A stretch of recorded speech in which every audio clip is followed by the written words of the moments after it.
श्री कृष्णा। देविका की बेटी के साथ शुरू हुआ अनुपमा का नया सफ़र। गोवा में अनुपमा को मिल गया है एक नया शख्स और अब उसकी ज़िंदगी में होने वाली है एक नई शुरुआत। जी हाँ दोस्तों, सुपरहिट टीवी सीरियल अनुपमा में आने वाला ट्विस्ट बेहद ज़बरदस्त होने वाला है। फाइनली शो में कुछ महीनों का लीप आ चुका है। जैसा कि आप देख रहे हैं, एक ऐसा हादसा होता है जिसने पूरे परिवार को अंदर से तोड़ कर रख दिया है। दरअसल प्रार्थना अपनी कुर्बानी दे देती है अनुपमा को बचाने के लिए।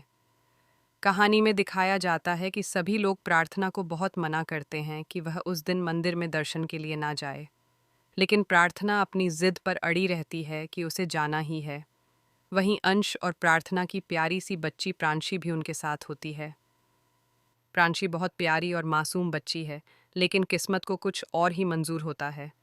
उसे अपनी माँ का प्यार ज़्यादा समय तक नहीं मिल पाता। दरअसल मोटेबा भी इस बात के खिलाफ होती हैं और अनुपमा भी नहीं चाहती कि प्रार्थना मंदिर जाए। लेकिन प्रार्थना की जिद के आगे आखिरकार पराग हार जाता है और वह कह देता है कि ठीक है, जाने दो। इसके बाद अनुपमा भी उनके साथ चली जाती है क्योंकि प्रार्थना चाहती है कि अनुपमा भी उनके साथ ही दर्शन करने चले। मंदिर के रास्ते में पहले से ही एक बड़ा हादसा होने वाला होता है। किस्मत में जो लिखा होता है वह होकर ही रहता है। रास्ते में गाड़ी का संतुलन बिगड़ जाता है और इसी दौरान अनुपमा गिर जाती है, जिससे उसके पैर में चोट लग जाती है। जब अंश और प्रार्थना को अनुपमा नजर नहीं आती तो अंश घबरा जाता है और कहता है कि माँ कहाँ रह गई। वह उसे देखने जाने की बात करता है, लेकिन उनकी छोटी बच्ची अपने पापा अंश का हाथ छोड़ने को तैयार ही नहीं होती। तब प्रार्थना अंश से कहती है कि बच्ची तुम्हें जाने नहीं दे रही, इसलिए तुम यहीं रुको, मैं जाकर देखती हूँ कि अनुपमा कहाँ है। जैसे ही प्रार्थना आगे बढ़ती है, वह देखती है कि सामने से तेज रफ्तार में एक ट्रक आ रहा है और वह सीधे अनुपमा को टक्कर मार सकता है।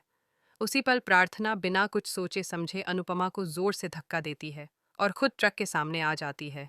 यह देखकर अंश और अनुपमा दोनों की चीख निकल जाती है, लेकिन तब तक बहुत देर हो चुकी होती है। इस हादसे में प्रार्थना की मौत हो जाती है। उसी समय कोठारी हाउस में भी एक अशुभ संकेत मिलता है। प्रार्थना की फोटो का कांच का फ्रेम अचानक टूट जाता है और उसके टुकड़े टुकड़े हो जाते हैं। इसके बाद अनुपमा बच्ची को लेकर घर लौटती है और सभी को पता चलता है कि प्रार्थना अब इस दुनिया में नहीं रही। सबको लगता है कि शाह हाउस में लोग इस हादसे के लिए अनुपमा को दोष देंगे, लेकिन ऐसा नहीं होता। पराग खुद को ही कोसता रहता है कि उसने अपनी बेटी को जाने की इजाज़त क्यों दी, क्योंकि वह एक आखिरी बार भी लौट कर नहीं आ सकी। इसके बाद अंश और प्रार्थना की बेटी प्रांशी की जिम्मेदारी राही और प्रेम संभालते हैं। गौतम ज़रूर जिद करता है कि बच्ची उसे दे दी जाए, लेकिन उसे प्रांशी नहीं मिलती क्योंकि सभी जानते हैं कि वह उसकी ठीक से देखभाल नहीं कर पाएगा।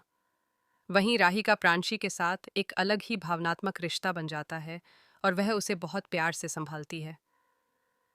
इसी बीच देविका एक बार फिर अनुपमा की जिंदगी में आती है। इस बार वह अनुपमा से एक मदद मांगती है। देविका कहती है कि उसकी बेटी जया को अनुपमा की ज़रूरत है और उसने आज तक अनुपमा से कभी कुछ नहीं मांगा, लेकिन इस बार वह अपनी बेटी के लिए मदद मांग रही है। देविका की बात सुनकर अनुपमा जया के लिए गोवा जाती है। गोवा में एक बड़ी रेस होने वाली होती है और अनुपमा उसी रेस में हिस्सा लेती है। इस रेस में ज़्यादातर प्रतिभागी पुरुष होते हैं, लेकिन अनुपमा पहली महिला होती है जो इस रेस में भाग लेती है। सबको हैरानी होती है, लेकिन अनुपमा अपनी हिम्मत और आत्मविश्वास से इस रेस को जीत लेती है। अनुपमा की जीत से जया बहुत खुश हो जाती है और देविका भी भावुक हो जाती है। यहीं से अनुपमा की जिंदगी में एक नया मोड़ आने वाला है। गोवा में अनुपमा की मुलाकात एक नए शख्स से होने वाली है जो उसके जीवन में एक नई उम्मीद लेकर आएगा।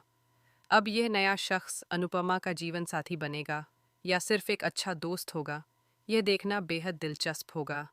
फिलहाल आप लोग कितने एक्साइटेड हैं अनुपमा के इस नए सफ़र को देखने के लिए?